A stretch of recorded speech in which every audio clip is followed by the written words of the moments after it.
កាកំពីពួយការីជាប់ត្រួយបេះមួយបានទេ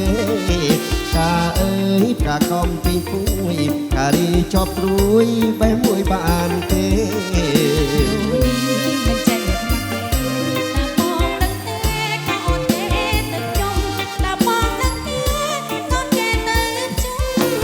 ធ្វើបន់ធ្វើនឹងព្រះសង្ឃធ្វើទាននឹងបងទៅនាងក្រមុំ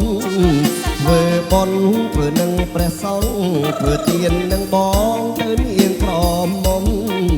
អញ្ជើញឲ្យចេញសង្គម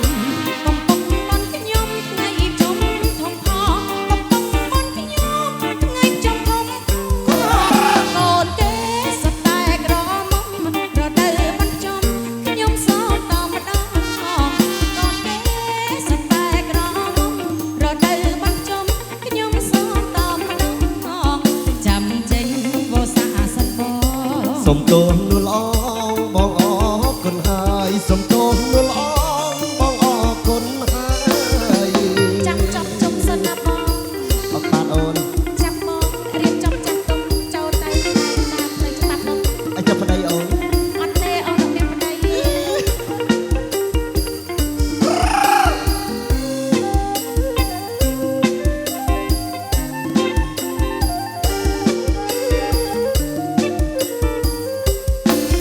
កាអើយកាកំពីពួយការីជាប់ត្រួយបេះមួយបានទេកាអើយកាកំពីពួយការីជាប់ត្រួយបេះមួយបានទេរនេះមិនចេញខ្មាស់គេ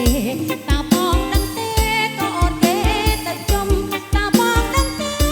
កូនគេទៅជុំ